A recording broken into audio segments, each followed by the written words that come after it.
Hello everyone, this is the Faculty of Microbiology from the college SVKT. So today we are going to discuss the TCA cycle. Okay, before going to start the TCA cycle, in last lecture we have discussed the ED pathway, that is the Ettner-Diodarov pathway.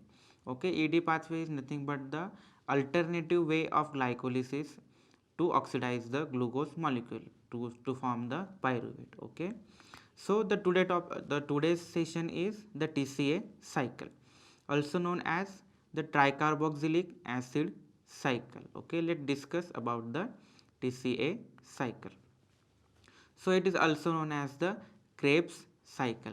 The Krebs is the scientist name, that's why it is given to the cycle, that is the, so it is known as the Krebs cycle. Okay, so it generally essentially involves the oxidation of acetyl CoA molecule to the CO2 and the H2, that is the carbon dioxide gas and the water molecule. Okay, so this is the central metabolic pathway. Okay, what is central metabolic pathway? Before the TCA cycle, it is the glycolysis pathway is there, and after this TCA cycle, the electron transport chain is there. That's why it is the central metabolic pathway.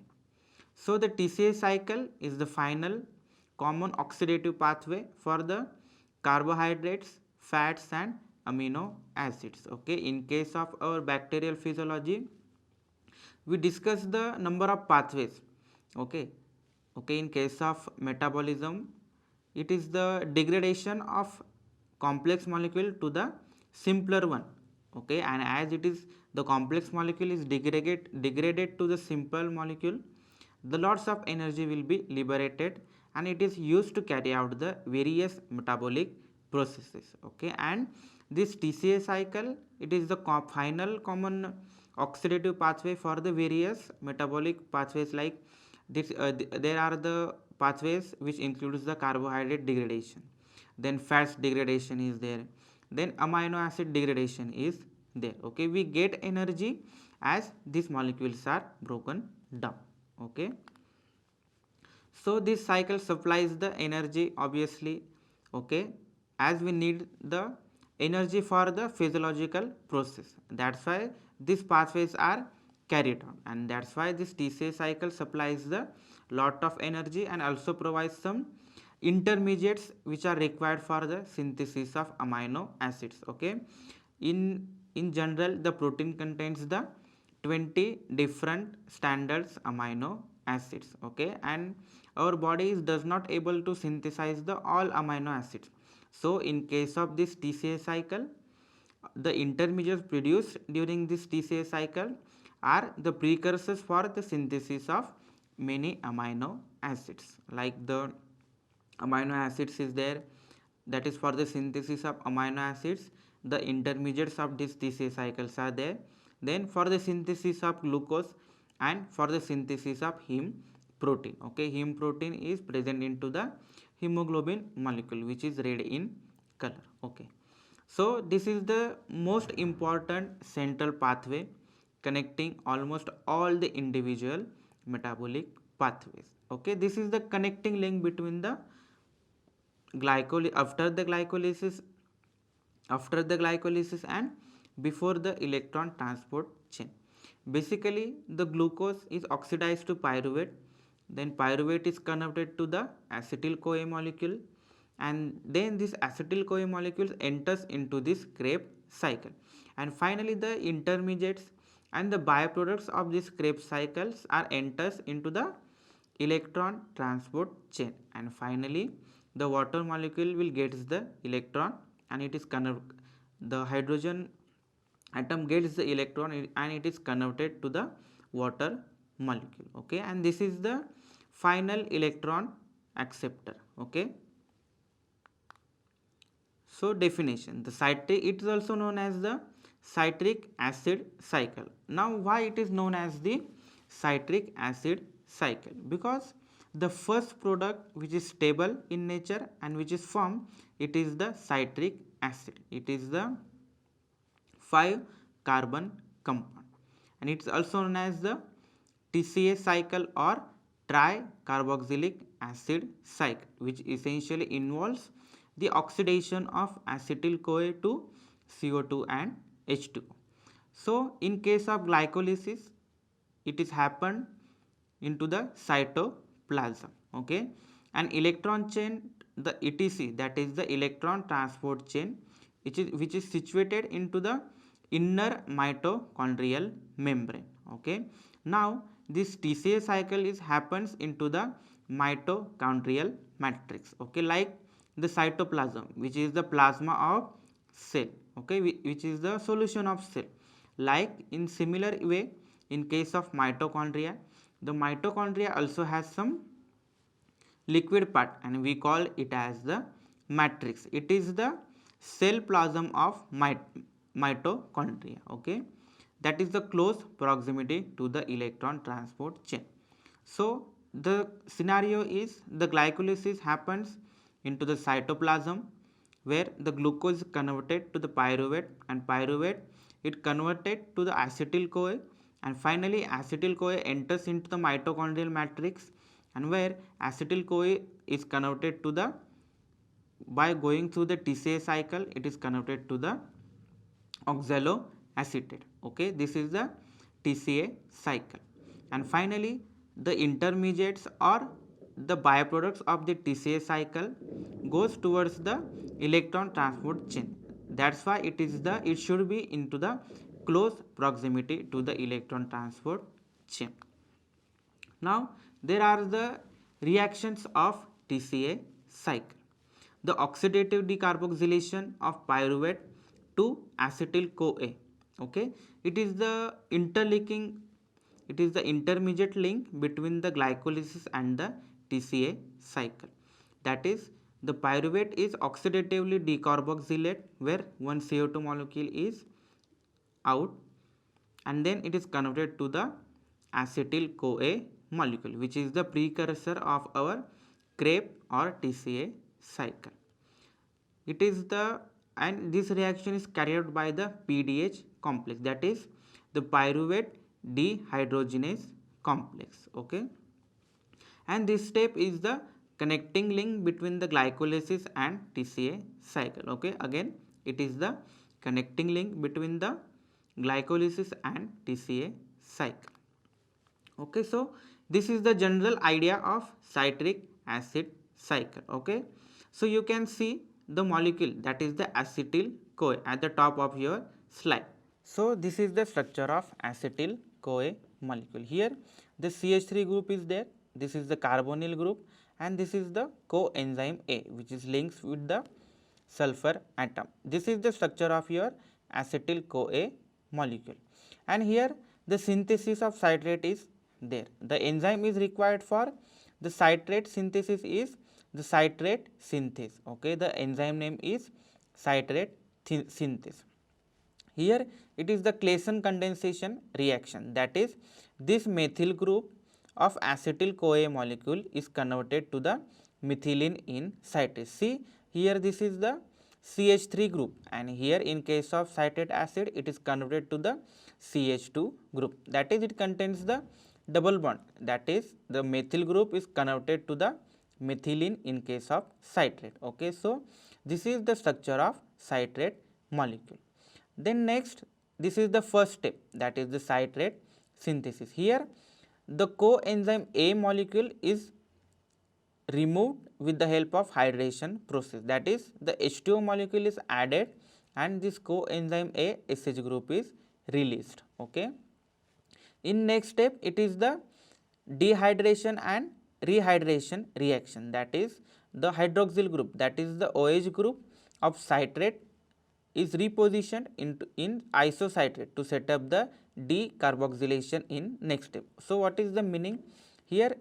With the help of this aconitase enzyme, this is the isomerized structure, that is this citrate is converted to the cis aconitate, that is the dehydration process is there. Here the water molecule is removing, that is why it is the dehydration step. Here the cis aconitate molecule is formed. Now the next step is the rehydration. Okay, here in case of this aconitase, it is the dehydration step, that is the water molecule is removed. Now the next step is the rehydration step. Here we add the water molecule to get the isocitrate. Why we have to do this dehydration and rehydration step? Because this product which will get upon the dehydration and rehydration, it is the isocitrate, and we have to remove the CO2 molecule from this isocitrate. Okay. So, this isocitrate, now upon the rehydration of this cis aconitate, with the help of again the aconitase enzyme, we will get the isocitrate molecule. Okay, and this is the 4th carbon structure. The isocitrate molecule is the 4 carbon structure. Okay. So, the next step is the oxidative decarboxylation. Now, this 4 carbon structure, sorry, it is the 5 carbon structure. Okay, here the first carbon, the second, the third, fourth, fifth and sixth. Okay, this is the 6 carbon. Now, in case of this alpha ketoglutarate, the first carbon, second, third, fourth and fifth. Here the 1 carbon molecule is missing. Now, with the help of isocitrate dehydrogenase enzyme, it is the oxidative decarboxylation. Okay. Here the carbonyl group attached to the second carbon molecule, it is removed, and here only CH2 is there. Now, the isocitrate is converted to the alpha ketoglutarate molecule.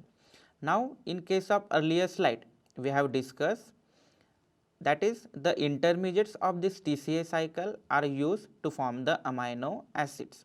Okay. Now, the alpha glutarate molecule on amination process, it will give the glutamine amino acid, and glutamine is one of the important amino acid. So, this is the significance of this intermediate step.